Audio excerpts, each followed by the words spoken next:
Voglio ricordare che noi abbiamo fatto un'analisi, poi vediamo che cosa sono questi piani territoriali regionali di coordinamento e i piani territoriali di coordinamento provinciale, ma abbiamo fatto un lavoro sulla città del dialogo, cioè un documento, li trovate questi documenti, la sintesi poi anche nel nostro sito. Abbiamo lavorato sul PAD, insomma quello che poi stasera presentiamo, abbiamo lavorato sul PUT, cioè sul piano urbano del traffico, sul terzo ponte, sulla TAV, quindi abbiamo lavorato su vari problemi. Quindi la mia, il mio spot pubblicità finisce qua, e se qualcuno è interessato ci contatti, c'è da lavorare, da informarsi, da poter stare anche assieme, e il PD, quindi attraverso questi gruppi di lavoro di cui tanti ne è uno, poi ne abbiamo sull'economia e su altre questioni, cerca in qualche maniera questo partito di essere un po' diverso, di collegarsi direttamente ai cittadini senza tanti slogan, ma lavorando un po' tutti assieme. Guarda avanti col patto. Allora, da dove nasce il patto? Allora, innanzitutto nasce dalla legge regionale numero 11 del 2004, quindi abbastanza recente. Già il titolo della legge è Governo del territorio, quindi governo, cioè quindi un'azione complessiva. Quali le finalità? Allora, le finalità sono sostanzialmente queste: programmare uno sviluppo urbano sostenibile, recuperare il patrimonio edilizio esistente, tutelare il paesaggio, diminuire il consumo di suolo. E qui io mi permetto, e l'avevo anche premesso prima, che assistiamo qui a un cambio di cultura: programmare uno sviluppo sostenibile, tutelare il patrimonio, diminuire il consumo di suolo, eccetera, eccetera. Quindi la legge interpreta un cambio di paradigma, cioè di riferimenti culturali complessivi. E in campo urbanistico quindi ci offre ai comuni e a chi deve formalizzare questi piani anche delle linee prescrittive. Sostenibile è il primo punto: programmare uno sviluppo sostenibile. Allora, sul sostenibile io devo spendere una parola, perché sostenibile non è che sostiene qualcosa, è un'idea un po' vaga. Allora, lo sviluppo sostenibile è un processo finalizzato al raggiungimento di obiettivi di miglioramento ambientale, economico, sociale ed istituzionale, sia a livello locale che globale. Quindi non una pura conservazione. Io sono sostenibile perché conservo, non faccio niente. No, assolutamente. Tale processo lega quindi in un rapporto di interdipendenza la tutela e la valorizzazione delle risorse naturali alla dimensione economica, sociale ed istituzionale, al fine di soddisfare i bisogni delle attuali generazioni, evitando di compromettere la capacità delle future di soddisfare i propri. Quindi non pensa solo all'oggi, pensa al domani. Dicendo sostenibile ci dice quindi tutto un insieme di valori.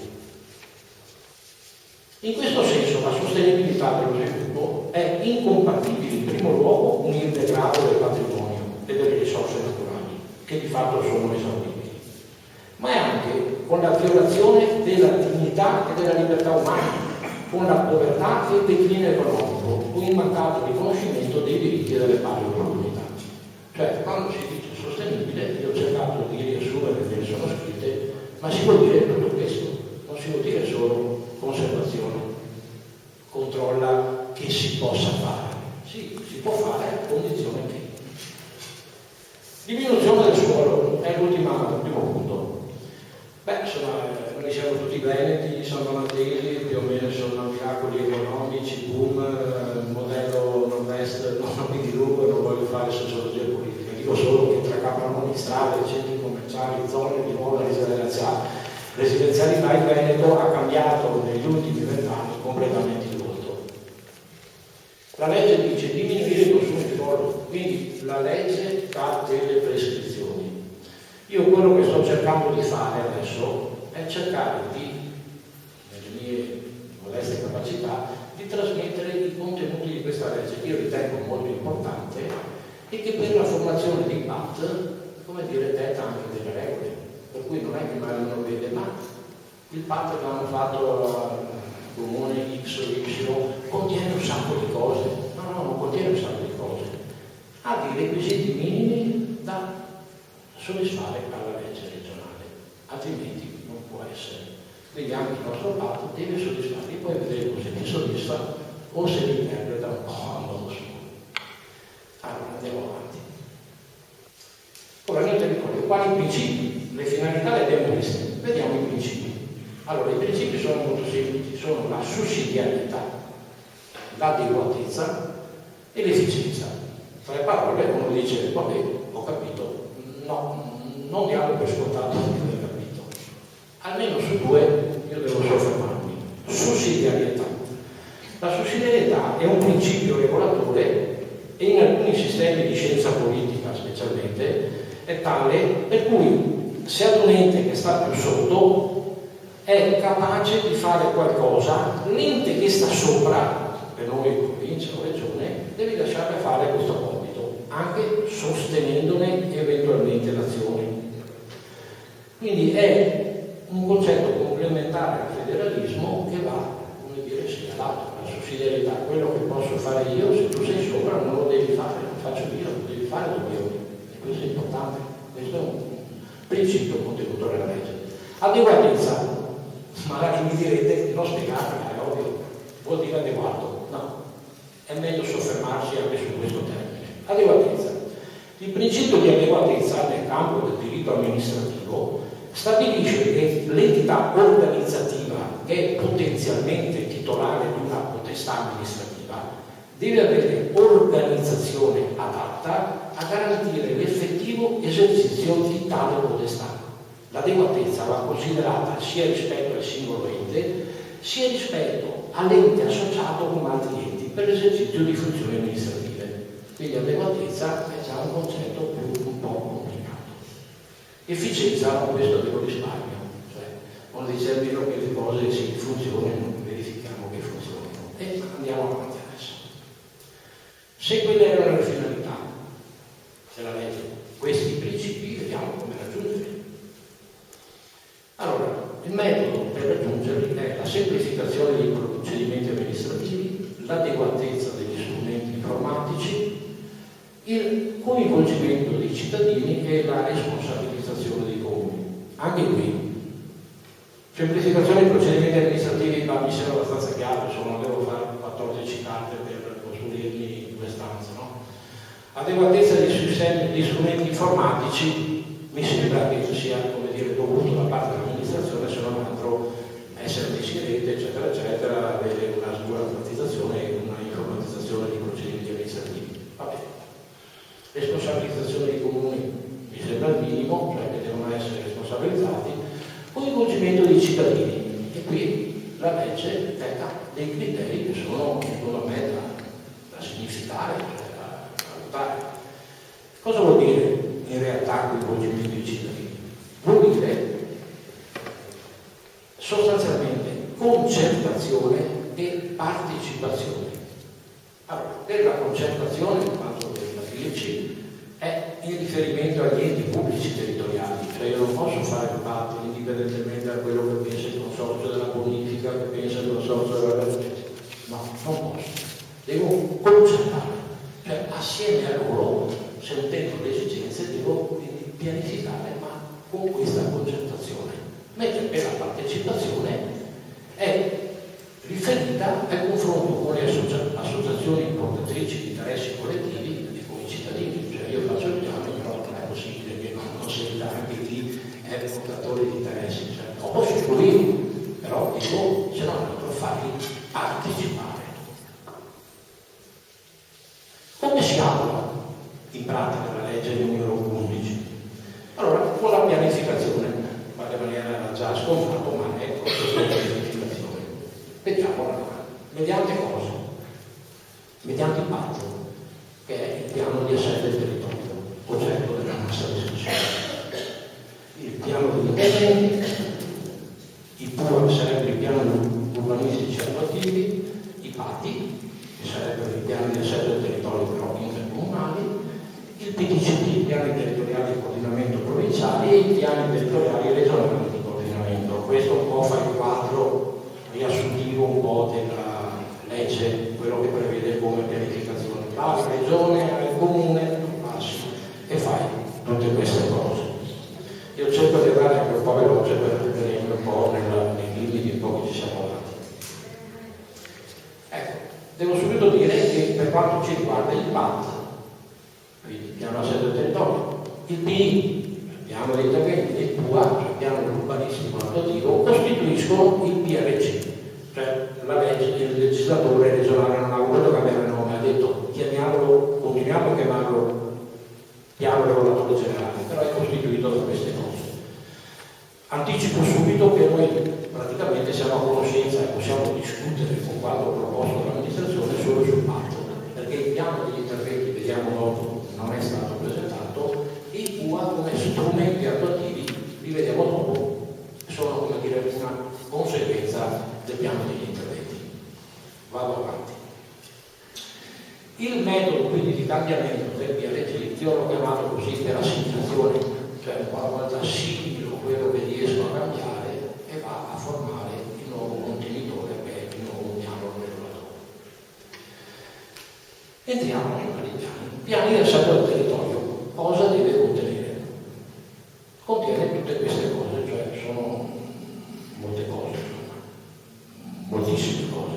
Allora, invarianti ambientali, monumentali, idrogeologica, cioè vuol dire devi stabilire tu comune cosa non puoi cambiare, cosa tu ritieni invariante, che non varia, perché ha un particolare pregio, un particolare valore, eccetera. Questo cosa lo devi dire? Devi dire cosa tuteli, cosa riqualifichi e cosa valorizzi del tuo patrimonio comunale.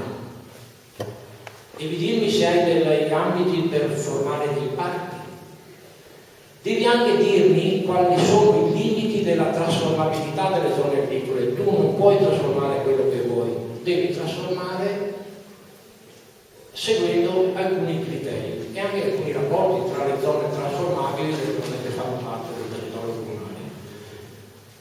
Qual è la dotazione minima dei servizi, cioè l'istruzione, la sanità, la cultura, l'ospedale, eccetera, eccetera. Quali sono le infrastrutture e le grandi strutture commerciali? Mi devi dire assolutamente anche questo. Mi devi determinare gli ATO, cioè gli ambiti territoriali omogenei, ma li vedremo dopo, ma anticipo, sono gli ambiti che nel territorio hanno delle caratteristiche per cui puoi mettere assieme per dire quando andiamo a stabilire il piano di interventi, abbiamo messo assieme delle zone omogenee, per cui la regola vale per tutta quella zona.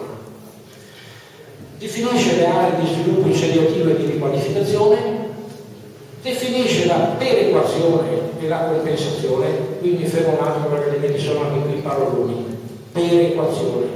La perequazione vuol dire solo questo, è una distribuzione equa tra i proprietari degli immobili interessati a dei diritti edificatori e agli relativi oneri.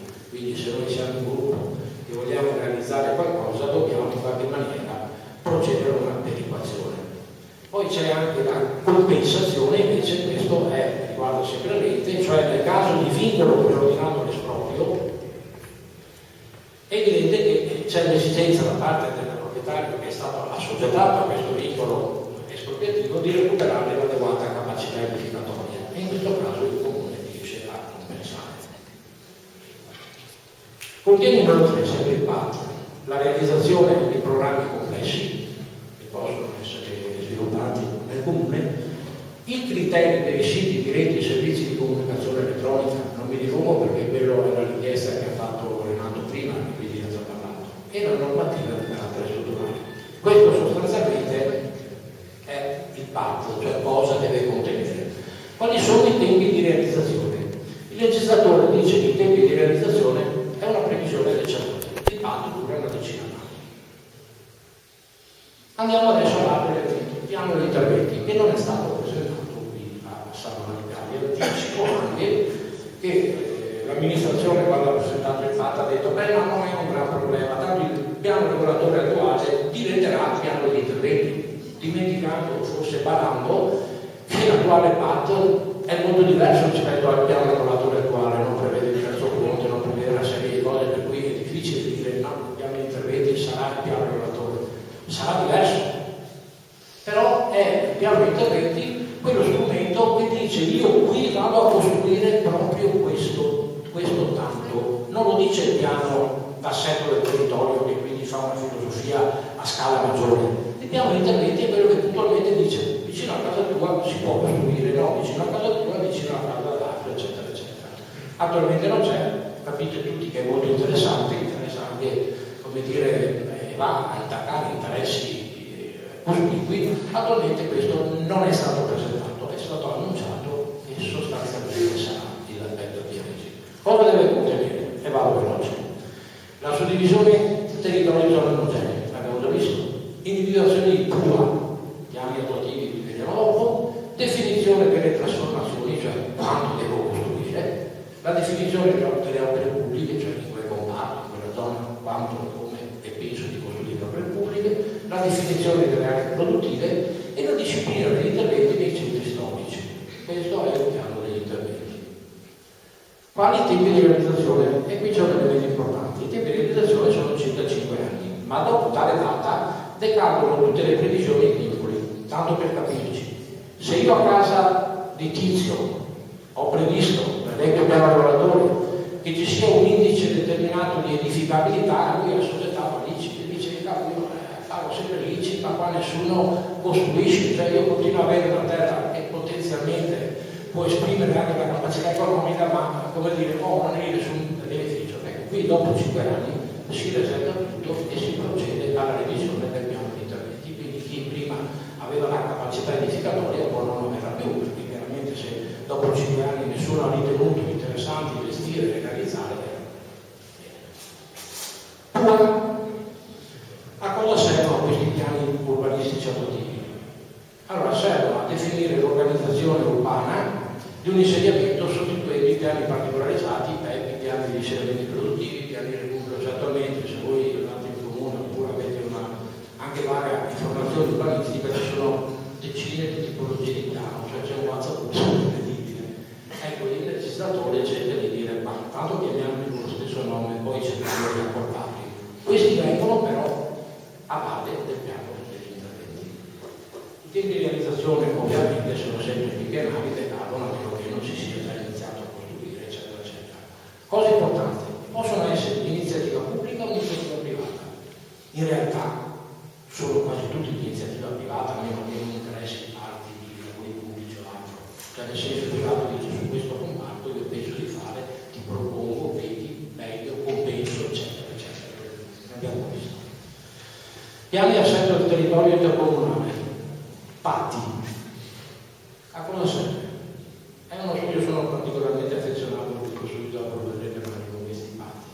È lo strumento di pianificazione intercomunale finalizzato a pianificare in modo coordinato scelte strategiche tematiche relative al territorio più comune, quindi dove c'è che coordinare non è più comune. Poi lo vediamo un po'. Piano territoriale di coordinamento provinciale, piano territoriale regionale di coordinamento, come dire, vi faccio vedere la slide, la leggo, ma è poco importante anche se l'abbiamo trattata come gruppo. Ci sono i piani di livello sovracomunale che stabiliscono l'obbligo di adeguamento di piani di livello comunale, non per eventuali discipline transitorie. La sussidiarietà e la coerenza, abbiamo visto prima il termine di sussidiarietà, la coerenza qui parte è un requisito fondamentale previsto dalla legge regionale 11. Dentro ci sono anche i titoli fatti di trasformabilità, le zone invarianti, eccetera, eccetera. C'è tutta una serie di... e comunque c'è sia il piano regionale di coordinamento che quello provinciale c'è e sono approvati. Infatti dal 2004, prima sono stati approvati questi, adesso andiamo noi a ridosso a approvare tutti quanti i vari PAT. Approvazione del PAT e varianti. Il PAT e le sue varianti sono approvati dalla provincia e non più dalla regione Veneto, questa è una novità. Le conseguenze quali sono, o meglio dovrebbero essere, cioè quella della immediatezza di comunicazione e quella della diminuzione dei tempi di approvazione. Qui naturalmente devo dire solo due cose, non so come fanno le province, nel pensiero del decentramento regionale la provincia doveva assumere vari ruoli, tra cui anche questo, quindi essere più snella. Non lo so come andrà e non sono un indovino, però so una cosa, e questa è certa, che non è possibile che controllore e controllato siano la stessa persona. Il patto, cioè il piano di assetto del territorio, che è in questo caso l'emanazione della nostra amministrazione, quindi della profila del sindaco Zaccariotto, è controllato in provincia dallo stesso Zaccariotto. Cioè voi capite che c'è un'anomalia, cioè c'è una palese, non legislativamente parlando, ma c'è una palese incompatibilità. Noi abbiamo che controllato e il controllore sono la stessa persona. Questa secondo me è una cosa che deve essere rimossa e che comunque serve un po' a tutti per fare fretta. Bene, io praticamente io ho finito la presentazione dell'aspetto legislativo, però mi rimane quella questione di patti che ho detto prima, sulla quale ci tengo abbastanza. Allora, questa è l'area del quadrante nord-ovest della nostra città. Questa che vedete, io adesso la segno col mouse, cercando anche bravo, grazie Andrea. Allora, tutta la nostra città è questa qua, la parte nord-ovest. Questo che vedete qui è il fiume Piave, questo è il fiume Piave, questa è il Noventa di Piave. Il confine tra Noventa di Piave, tienimi in fondo per favore, ecco, il confine tra Noventa di Piave e Sant'Anna di Piave è questo confine, seguite il mouse, viene qua, va a Santa Teresina, torna indietro, passa la ferrovia, arriva fino quasi, si può dire, a ridosso quasi di Carlecchia, ritorna avanti, va a Grassaga, va fino in fondo e poi ritorna qua. Cioè è chiaro che qui vedete una compenetrazione tra il territorio di Noventa e quello di Sant'Anna che è proprio a pettine, cioè proprio una compenetrazione. E gli abitati, questa è Noventa e questa è Museta, sono a ridosso. Per non parlare di Santa Teresina, che qualcuno giustamente chiede se fa parte di Sant'Anna, se fa parte di Noventa, e viceversa a Grassaga. Vediamo la slide successiva, quadrante sud-est. Sul quadrante sud-est noi abbiamo un Musile che è questo agglomerato che vedete qui. Questa è la nostra chiesa nuova, lasciamo stare a Passarella.